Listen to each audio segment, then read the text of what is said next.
Good afternoon everyone, I hope so you all will be great.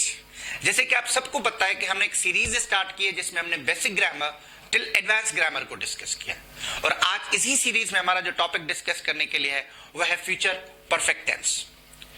जब हमने सबसे पहले टेंसेस की सीरीज स्टार्ट की थी तो उसमें हमने वर्ड फ्यूचर को भी डिस्कस किया था और वर्ड परफेक्ट को भी डिस्कस किया था। आए एक दफा दोबारा इन दोनों वर्ड्स को समझते हैं और उसके बाद हम इस टेंस की तरफ चलते हैं। फ्यूचर जो वर्ड है वो हम उसके लिए इस्तेमाल करते हैं ऐसे एक्शंस के लिए या ऐसे टाइम के लिए जो अभी नहीं हो रहा, आने वाले वक्त में होगा, जिसका कनेक्शन प्रेजेंट के साथ नहीं, ना ही पास्ट के साथ है, उसका कनेक्शन फ्यूचर के साथ है।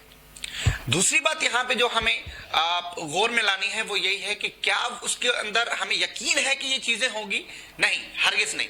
उसमें हमारे लिए पॉसिबिलिटीज होती हैं, हमें या पॉसिबिलिटी होती है या श्योर नहीं होता, हमारे जस्ट पॉसिबिलिटी प्रेडिक्शंस होती हैं। अब तीनों फ्यूचर के टेंसेस आइदर फ्यूचर सिंपल है, आइदर फ्यूचर कंटिन्यूअस है या फ्यूचर परफेक्ट है। डेफिनेशंस तो हैं इनकी, बट ये यकीन रखें कि ये कभी भी उस एक्शन के लिए बात नहीं करते जिसके लिए पॉसिबिलिटी यकीन हो या 100% श्योर हो कि ये चीज होगी। ऐसे ही परफेक्ट के वर्ड को हमने डिस्कस किया था कि परफेक्ट हमेशा ऐसे कामों की डिस्कस करता है जहां पे हम कंप्लीशन ऑफ टास्क की बात करते हैं। कंप्लीशन ऑफ टास्क का मतलब क्या है कि काम का कंप्लीट होना। जब हम प्रेजेंट परफेक्ट को डिस्कस करते हैं तो उसमें हमें क्या होता है कि कोई भी काम अभी अभी कंप्लीट हुआ हो या प्रेजेंट में कंप्लीट हुआ हो। जब हम के पास्ट परफेक्ट को डिस्कस करते हैं तो हम उस एक्शन को डिस्कस करते हैं जो पास्ट में कंप्लीट हो गया। अगर इन प्रेजेंट परफेक्ट और पास्ट परफेक्ट कॉन्सेप्ट के अंदर आपको कोई भी प्रॉब्लम है तो मैंने इस लेक्चर से पहले वो वीडियोस बना चुका हूं, आप पीछे जाकर वो वीडियोस देख सकते हैं ताकि आपके कॉन्सेप्ट एक दफा दोबारा ठीक हो जाए पास्ट परफेक्ट और प्रेजेंट परफेक्ट के लिए। आए फ्यूचर परफेक्ट को समझते हैं।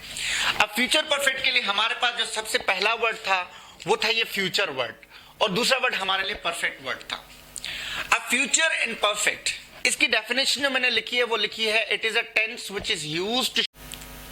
आए डेफिनेशन को हम डिस्कस करते हैं। इसकी डेफिनेशन जो मैंने आपके सामने रखी है वो है it is a tense which is used to show the action which will be completed in future at a specific time. Future perfect basically बात करता है एक्शन के कंप्लीशन की, मगर कब कंप्लीट होगा? एक ऐसा एक्शन जो फ्यूचर में कंप्लीट होगा, इसका प्रेजेंट से कोई लेना देना ही है। It will complete in future time. जैसे कि मैं आपके सामने एक चीज समझा देता हूं, जैसे कि हमारे पास एक टाइम है, ये आपके सामने ही है।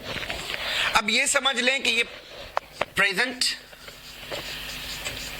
ये हमारे पास ये हमारे पास पास्ट, ये हमारे पास प्रेजेंट और ये हमारे पास फ्यूचर।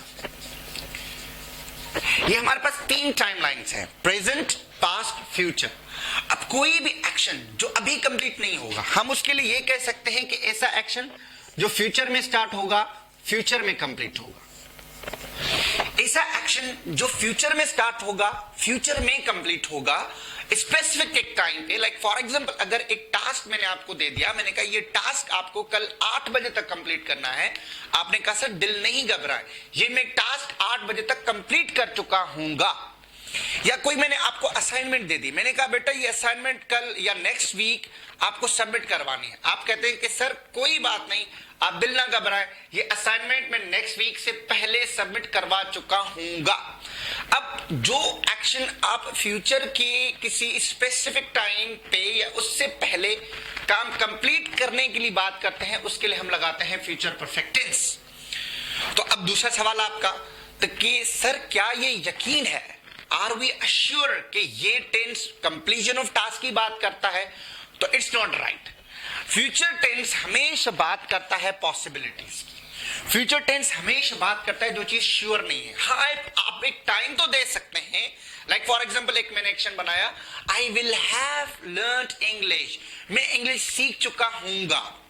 अब एक आपने माइंड तो बनाया है, शायद जब फ्यूचर आए या वो टाइम आए, वो पॉसिबिलिटीज नहीं रहे या वो कंडीशंस आपकी ना रहे, आप वो काम नहीं कर सके, तो उसके लिए आप क्या सेंटेंस आपके लिए होगा? ठीक है, तो इसके लिए सिंपल यही है कि आप ऐसा एक्शन जो फ्यूचर के लिए प्रेडिक्ट कर रहे हैं, आप फ्यूचर के लिए पॉसिबिलिटीज क्रिएट कर रहे हैं कि ये एक्शन फ्यूचर में इस वक्त आप कंप्लीट कर चुके होंगे, तो उन एक्शन के लिए हम फ्यूचर परफेक्ट टेंस इस्तेमाल करते हैं।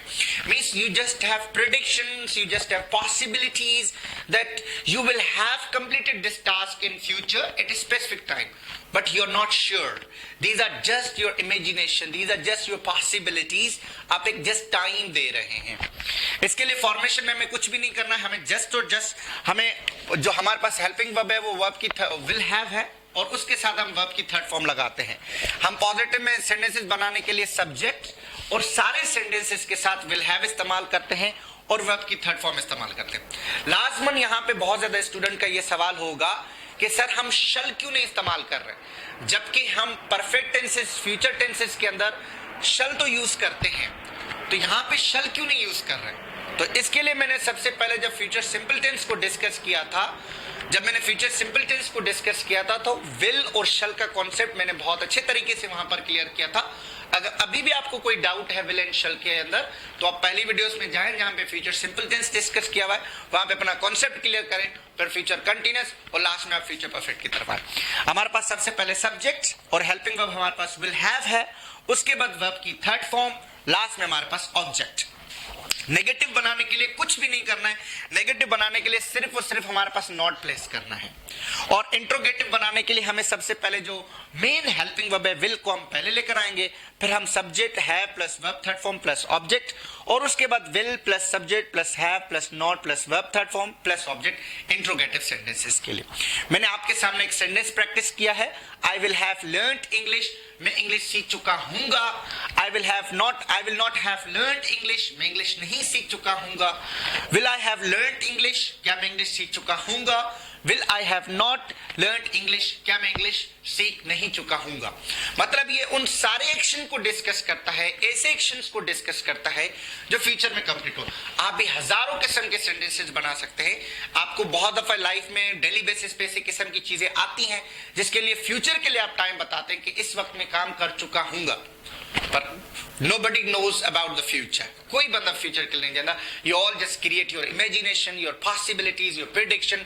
तो फ्यूचर सारा टेंस, फ्यूचर सिंपल हो, फ्यूचर कंटीन्यूअस हो, फ्यूचर परफेक्ट हो या फ्यूचर परफेक्ट कंटीन्यूअस हो, ये चारों के चारों जो टेंसेस है हमारे पास, या कोई भी जो टेंस फ्यूचर के रिलेटेड होता है वो कंप्लीट एश्योरिटी पे बेस नहीं होता, वो जस्ट पॉसिबिलिटी या प्रेडिक्शन के ऊपर बेस होता है। आई होप सो कि आप ये सेंटेंस बहुत अच्छे तरीके से सीख चुके होंगे। वही लास्ट में मेरी सजेशन होगी कि अगर ऐसे किस्म के सेंटेंसेस को बहुत अच्छे तरीके से आप सीखना चाहते हैं, तो all in all you need practice. आपको जस्ट एंड जस्ट प्रैक्टिस की जरूरत है। आप सारे हेल्पिंग वर्ब ले, we, you, they, he, she, it, अली या कोई भी नाम आप ले, उनकी प्रैक्टिस करें। जैसे कि she will have cooked food, वो खाना बना चुकी होंगी।